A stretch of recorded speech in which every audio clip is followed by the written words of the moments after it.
Good afternoon, everybody. Happy to be here. My name is Mike Cruz, and I'm the founder of Citadel Jump, a marketplace and advisory platform focused on these frontier real estate jurisdictions, Bitcoin-friendly zones, special economic zones, and charter city projects. My background is in legacy real estate, and for a legacy family in New York City, I worked with repositioning about 1 million square feet through rezonings, acquisitions, and one of the first opportunity zone funds in the city of New York. I also structured fractional investments and some lending in my background. These new zones and places of interest from Prospera to Bitcoin Beach, El Zonte, occupy my bandwidth every day. Many are still early, but directionally, they're defining how we live, work, coexist, and throughout the coming decades.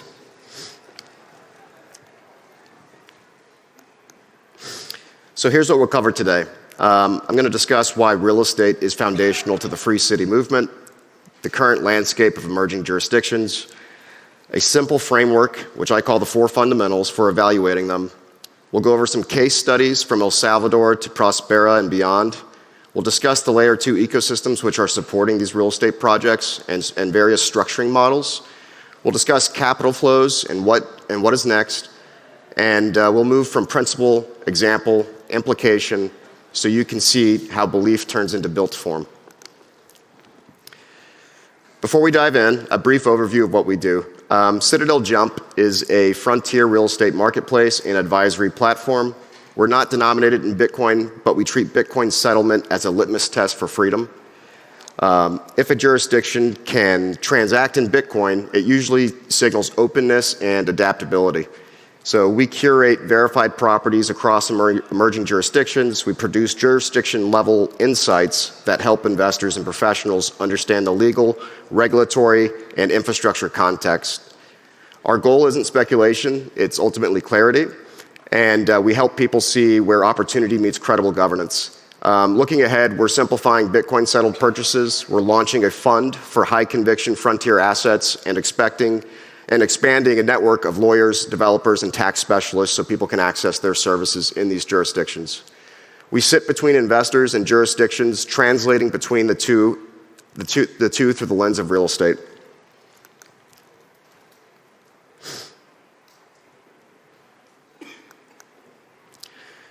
So why real estate itself is foundational? Real estate is how belief in governance becomes tangible. Ownership anchors people to a place, prices reflect confidence, infrastructure follows capital. At $300 trillion, it's the world's largest asset class, and the frontier slice is still under about $1 trillion from what we estimate, these small zones that we in particular care about. It's where innovation happens. Free cities aren't apps or ideologies, they're built environments. Real estate is what turns governance theory into something you can actually walk through. Across the world, we're seeing experiments in law, taxation, and freedom, special zones, charter cities, Bitcoin economies, network state projects, intentional communities. Each represents a different governance model, but none of it matters until it's built, until land, ownership, and capital make it free. Here's a painting that I really like. I saw it at the Met in New York City. It's a painting by Winslow Homer, an American painter. It captures what the frontier can feel like, adrift in uncertain waters. It's not hopelessness. It's ultimately a reminder that without structure, you drift. That's why we use a framework, our 4 fundamentals, to orient ourselves in these new markets. Every successful project must answer these 4 questions for us. Land, where is it? What's the scarcity profile and how is it acquired?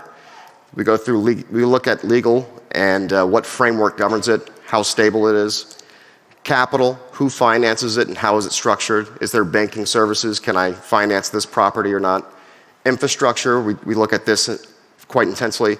How will people live and work once it's built? Together, these determine value, risk, and long-term viability. They're the compass that lets us compare a Bitcoin village to a special economic zone on equal footing. Different governance frameworks create different real estate signatures. Intentional communities emphasize lifestyle but have oftentimes low liquidity. Intentional communities Bitcoin economies move with monetary flows. Charter cities price in a governance premium, and special economic zones offer institutional yields. Network-aligned projects start digitally and materialize later. Each shows how governance design becomes a market design. So now we're going to go into one of our first case studies here in El Salvador in just a moment. But just to kind of frame this, governance itself isn't abstract. It's a market input. And when policy changes, a tax break, a tax break, or we see Bitcoin adoption or deregulation, capital itself responds. Real estate is where that response is recorded. Prices, occupancy, and yield are data points of trust and governance. That's the lens through which we'll look at El Salvador.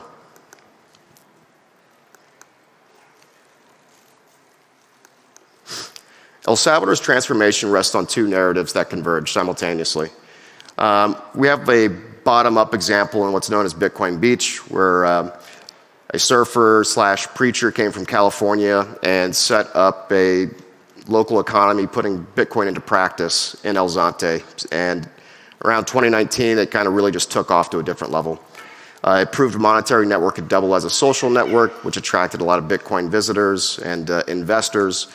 And people were transacting freely, building trust and building a community, building up conferences and other network infrastructure. And then we have this top-down narrative with Bukele's administration, which legalized Bitcoin as legal tender in 2021. They've since removed that, but people are still transacting in Bitcoin, and rebranded the nation around freedom, safety, and technology. When those stories met, capital flowed. Luxury condos from about 2019 were about $35 per square meter in El Zante, Bitcoin Beach. Today, a luxury condo is going to sell for north of $4,000 per square meter. And Tether, a stablecoin company that nets around $15 billion a year, is building a tower in San Salvador, a project that is sure to redefine the skyline. This isn't just about Bitcoin, it's about governments aligning with community to produce confidence, and real estate serving as that receipt for the belief. Here's another case study in Prospera. Prospera in Honduras is a hybrid, partly coordinated, partly market-driven. Its framework, low taxes, common law, arbitration, and regulatory choices anchor confidence. Projects like Duna Tower show how policy clarity creates a premium. Sometimes the administration steers, other times the market leads. But either way, the framework allows building. Today, there is a new project that's underway called Darien Village. They're bringing 64 units primarily catered towards short-term rentals to support the conferences and the people living on the ground there. Right now, there's about 9 units remaining. The first 5 buildings have already received enough capital to start development. Now, the last 9 units you can invest in individually if that's something you're interested in. You can visit our website, citjump.com, and learn more about it. It's a live example of how new governance architecture can become a real estate value driver. Layer 2 ecosystems inside Prospera are giving early projects tenants and activity.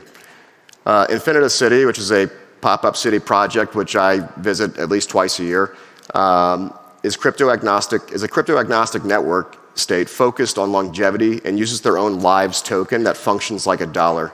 It fills space through events, labs, startup support for biotech companies, and community programming. The Bitcoin District is one of the most recently announced Layer 2s. We announced it probably 3 months or so ago at a Infinita City pop-up event. It's got its first real estate project about to go underway. It's 13 units. It's got a co-working, it's got gym, and it's got an amphitheater. It illustrates how digital communities can drive physical occupancy.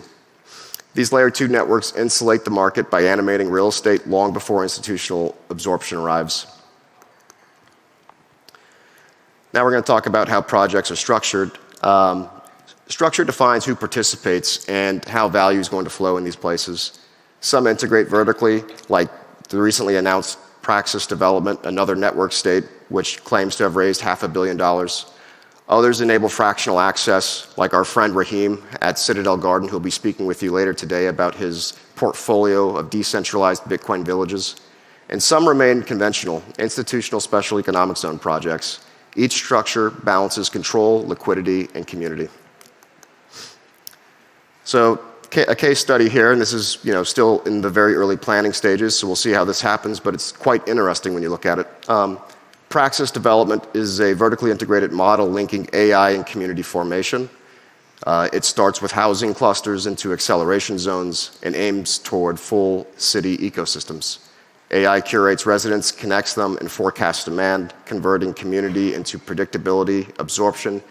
They haven't built a city yet, but they demonstrate how digital organization can pre-structure urban growth. So they claim to have around 100 to 150,000 people already signed up for their network state. Later today, you'll hear from Raheem on Citadel Garden, like I said. I spent time with him in Lugano at the Plan B Bitcoin conference, and this is just an example for how real this is and tangible it is, that people are eager to invest in these opportunities, and they find identity with these projects, and they want to be a part of them and their families. So Citadel Garden, like I said, is a portfolio of decentralized Bitcoin villages throughout the world, and they're located in places to help people avoid taxation in many cases, particularly those from the EU. Citadel Garden turns Bitcoin-aligned living into physical villages. With an investment of 4 Bitcoin, it grants fractional ownership across 5 global sites, starting in Istria, Croatia, Madeira, Portugal, and each village itself has about 25 homes. It's gated, family-focused, and built around nature and shared values. It blends lifestyle, governance, and finance. Parallel social infrastructure for families and education, real property as the trust anchor, value through location, law. For Citadel Jump, it shows how fractional structures can materialize cultural alignment, turning ideals of freedom into tangible neighborhoods. Capital and talent are converging here. Institutions are seeking yield. People in crypto are seeking hard assets, and corporations seek regulatory advantage. And then the individual itself seeks value alignment. Where these forces meet around law, land, and lifestyle is where new markets are going to form. In closing, all these projects show one thing. Governance begins as vision, but only endures when it's built into place. They offer real options to live, work, and invest according to their values. Freedom and innovation are no longer theoretical, they're physical. And belief itself is becoming architecture. Thank you so much, and I welcome questions at this time.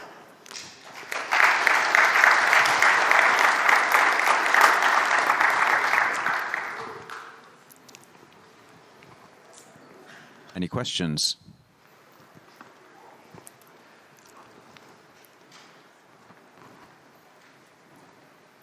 Any questions? No? Okay, in that case, we can move on. Okay.